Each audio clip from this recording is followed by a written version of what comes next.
Sergeant Daniel Reeves feels it before he understands it. A pressure in the air, a silence that doesn't belong to war but comes just before it. It's February 28, 2026. He stands on the rooftop of a crumbling concrete building on the outskirts of a military airbase deep inside Iran. The night sky stretches wide and empty above him, thick with dust and distant haze. No stars, just darkness. Below, his unit moves in low whispers. American Special Operations in marked uniforms, suppressed rifles, no flags. Officially, they aren't here. Reeves grips his rifle tighter, scanning the horizon through night optics. The city beyond the base sleeps and easily faint lights flicker. Generators hum, dogs bark in the distance. It's the kind of quiet that feels borrowed. Something's off, whispers Corporal Hayes beside him. Reeves doesn't answer. He's listening. Then, a distant rumble. Not thunder. Too sharp. Too fast. Reeves lifts his head. The sound grows, ripping through the sky like metal tearing apart. His breath slows. His instincts take over before his mind catches up. Missiles, he says quietly. For half a second, nothing happens. Then the horizon explodes. Streaks of fire cut across the black sky, dozens of them arcing high, leaving burning tails behind. The entire desert lights up in violent orange flashes. Shockwaves roll across the ground like invisible waves. The first impact hits the airbase. A blinding explosion. Fire erupts from a hangar. The ground shakes under Reeves' boots. The silence is gone, replaced by chaos. Sirens scream. Men shout in Farsi. Vehicles roar to life. Contact wasn't supposed to happen tonight, Hayes mutters, panic creeping in. Reeves doesn't respond. His eyes track the sky. More missiles. Too many. This isn't a strike. It's the beginning of something bigger. Command didn't tell us, another soldier says behind him. They didn't say anything about this. Reeves lowers his rifle slightly, watching as a second wave slams into the base. Fuel tanks erupt. Flames climb into the sky like pillars. His radio crackles. Static. Then a voice, calm, cold, controlled. All units. This is not a drill. Repeat, this is not a drill. Execute phase black immediately. Reeves freezes. Phase black. That word wasn't supposed to exist outside briefings locked behind classified walls. It means escalation. Full scale. War. He looks at Hayes. Hayes already understands. No way back now, Hayes says quietly. Reeves turns his gaze back to the burning horizon. The sky keeps lighting up, and somewhere in the chaos, he realizes the truth. They're already too late.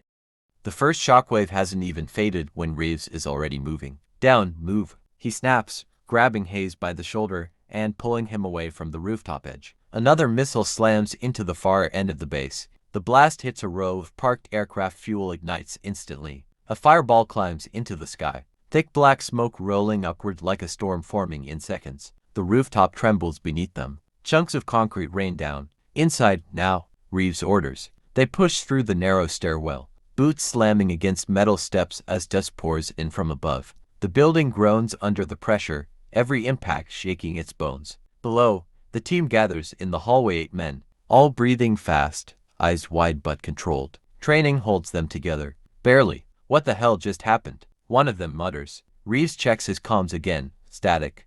Then fragments of overlapping voices panic. Layered under discipline. Multiple launch signatures confirmed. Origin unknown. Civilian sectors hit. Repeat. Civilian sectors hit. Reeves clenches his jaw. Civilian sectors. This wasn't a clean military strike. This was chaos by design. Sergeant, Hayes says quietly, we're sitting in the middle of it. Reeves looks toward the cracked window at the end of the hall. Outside, the night has turned into something else entirely. Fires burn across the base. Sirens echo endlessly. Vehicles collide in confusion. And above it all, more streaks of fire. Orders, someone asks. For a moment, Reeves says nothing, because he knows the truth. Their mission: recon, surveillance. Deniable presence doesn't exist anymore. Whatever plan command had is already outdated. War doesn't wait for orders. It rewrites them. The radio crackles again. This time, clearer. All units in Sector X, full routes compromised. Repeat, X, full routes compromised. Enemy air defenses active. You are to hold position and avoid engagement until further instruction.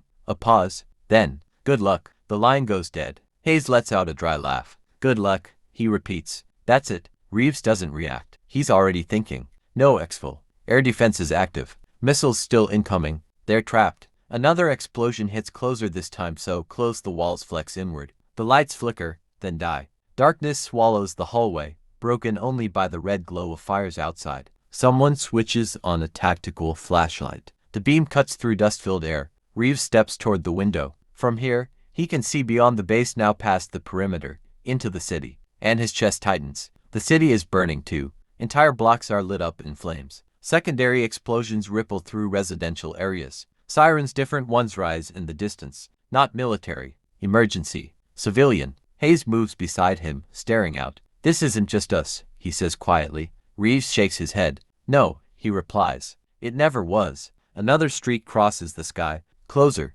Louder. He blast hits like a hammer from the sky. For a split second, there is no sound, only light. Blinding, absolute, swallowing everything. Then, impact. The building folds inward with a deafening roar. Concrete shatters. Steel bends. The force throws Reeves across the hallway like a ragdoll. His rifle slips from his grip as his body slams into the far wall. Darkness crashes in. Dust fills his lungs. Silence, thick, suffocating, presses down on him. Reeves doesn't know how long he's out. Seconds. Maybe minutes. When awareness returns, it comes slowly, painfully. A high-pitched ringing cuts through his skull. His vision flickers, blurred shapes, shifting shadows. He tastes blood. He tries to move. Pain answers immediately, sharp, burning along his ribs. But he's alive. That thought comes first. Alive. Reeves forces his eyes open wider. The hallway is gone, collapsed into itself. What used to be walls are now jagged slabs of broken concrete and twisted rebar. Dust hangs thick in the air, turning every breath into a struggle. "Hayes,"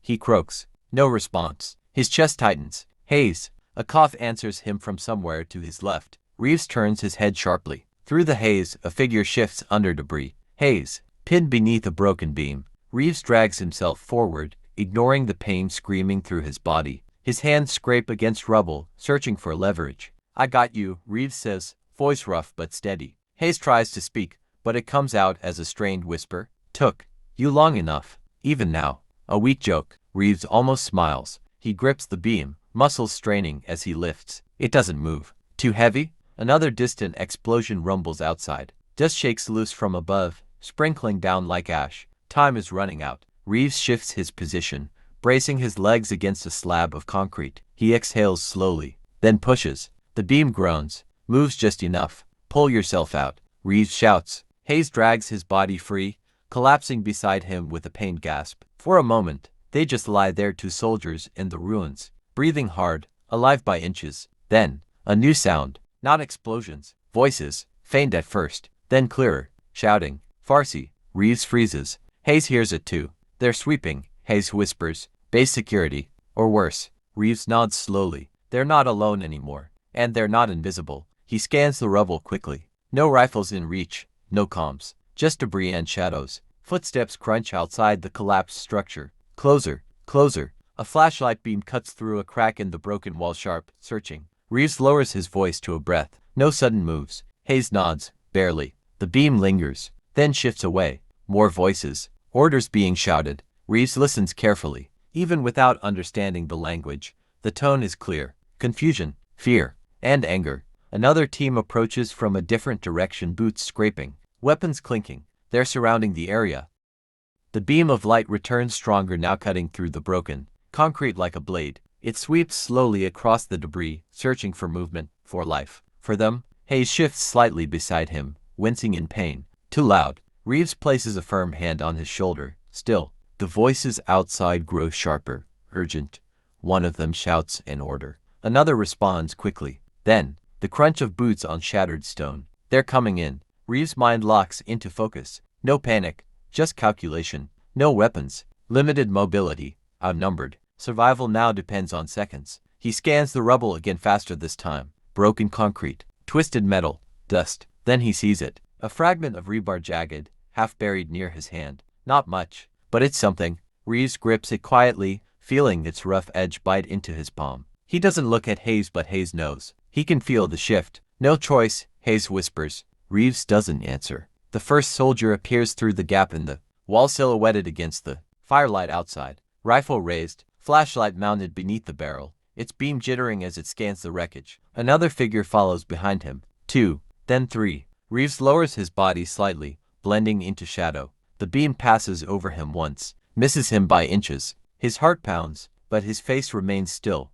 controlled. The lead soldier steps closer, boots crunching against broken glass and stone. He mutters something under his breath, sweeping the light across what used to be the hallway. The beam lands on Hayes, stops. Too long. Reeves sees the shift instantly, the subtle tightening of the soldier's grip. The way his rifle begins to rise. He's seen him. Reeves moves. Fast. He lunges forward from the darkness, driving the jagged rebar straight into the soldier's side before the man can react. The impact is brutal, close, silent except for a sharp gasp. The rifle fires wild, uncontrolled rounds tearing into the ceiling. Chaos explodes. Contact. Someone shouts in Farsi. Reeves rips the weapon from the falling soldier's grip, rolling to the side as another burst of gunfire shreds the rubble where he was just lying. Dust erupts. Stone chips fly. Hayes drags himself behind cover, grabbing at anything he can use. Reeves checks the rifle loaded. Good. He fires back short. Controlled bursts. The muzzle flash lights up the darkness in violent pulses.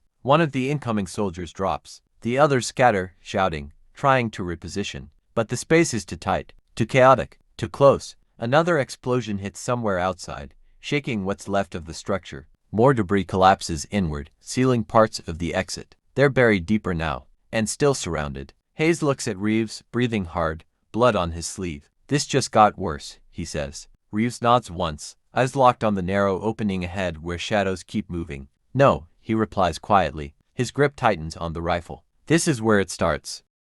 Gunfire echoes through the shattered structure, each shot deafening in the confined space. Reeves keeps his burst short, controlled. Every round matters now. A shadow moves in the opening he fires. The figure drops instantly, weapon clattering against stone. Another silhouette follows, more cautious this time, firing blindly into the rubble. Rounds slam into concrete inches from Reeves' head. Stone splinters. Dust explodes into the air. Left side. Hayes shouts, his voice strained but sharp. Reeves pivots, firing toward a flicker of movement. A muzzle flash answers him too close. The bullet grazes his shoulder, tearing fabric, burning through skin. He grits his teeth, ignores it. Pain comes later, if there is a later. Another blast rocks the ground outside, closer this time. The structure groans, shifting under stress. Pieces of the ceiling crumble, crashing down between them and the entrance. For a brief moment, silence, not peace, just a pause in violence. Reeves uses it. Ammo, he asks quickly. Hayes checks the weapon he's managed to grab, a sidearm,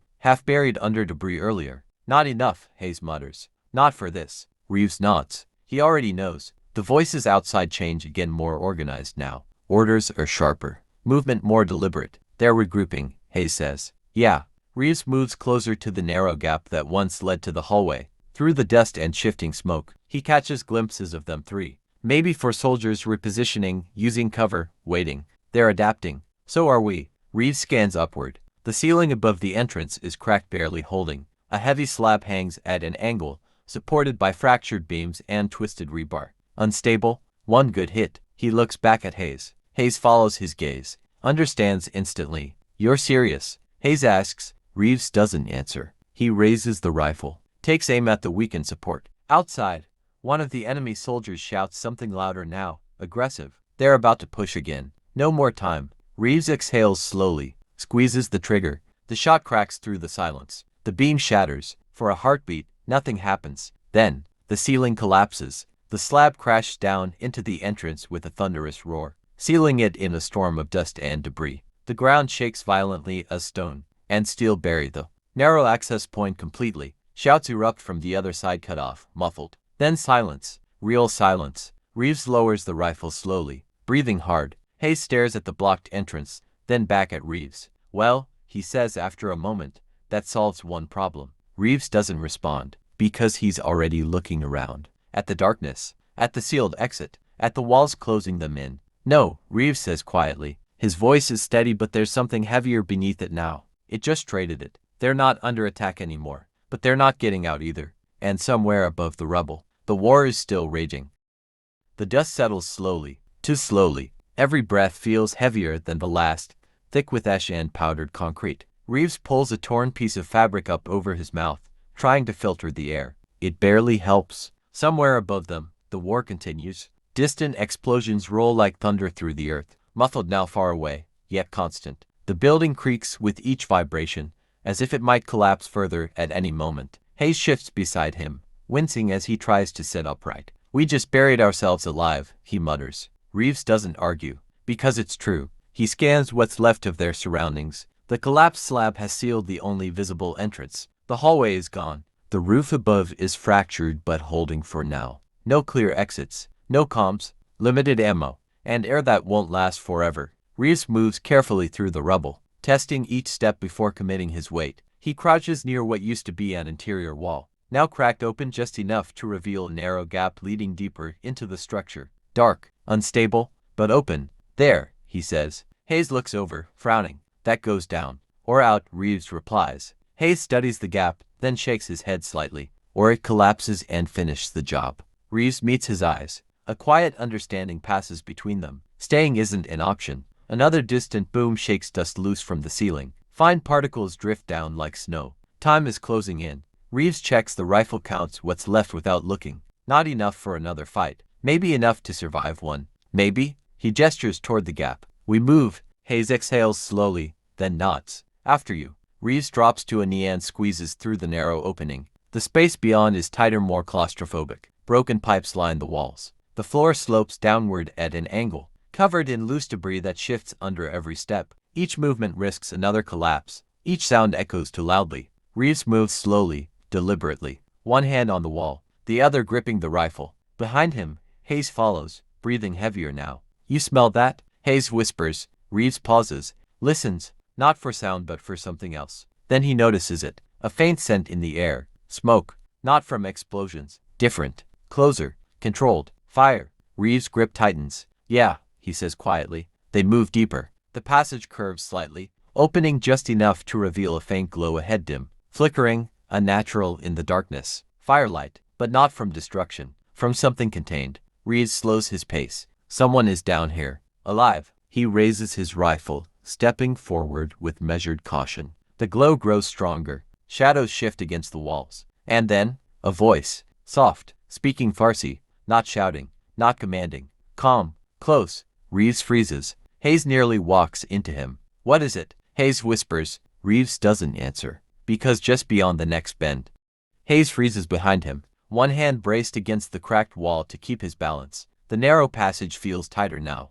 as if the earth itself is closing in around them. The voice comes again, soft, steady, not a soldier giving orders. Something else. Reeves edges forward, step by step, careful not to dislodge loose debris under his boots. The faint glow ahead flickers against the walls, casting long, shifting shadows that distort everything. He reaches the bend, pauses, then leans just enough to see. A small, partially collapsed room opens beyond the passage. It used to be some kind of storage space, metal shelves bent and broken, crates scattered across the floor. At the center, a lantern, old, fuel burning. Its flame flickers weakly, pushing back the darkness just enough to reveal a single figure. A man, mid-30s, maybe older. Civilian clothes, dust-covered, torn. Blood stains one sleeve. He sits on the ground, back against the wall, speaking quietly to someone Reeves can't see. Reeves' eyes narrow. Then he shifts slightly, and sees her. A child, no older than 8, curled beside the man, clutching his arm, her face streaked with dust and tears. Her eyes are wide, fixed on him as he speaks softly, trying to calm her. Reeves lowers the rifle just a fraction. Behind him, Hayes whispers, "What do you see?" Reeves doesn't answer right away, because the war just changed again. This isn't an enemy position, it's survivors. Civilians. The man looks up suddenly. He sees Reeves. For a moment, everything stops. The man's eyes widen, not in anger, not even fear, but something deeper. Uncertainty. Reeves steps into the light slowly, rifle still in his hands but lowered. The man instinctively shifts, placing himself between Reeves and the child.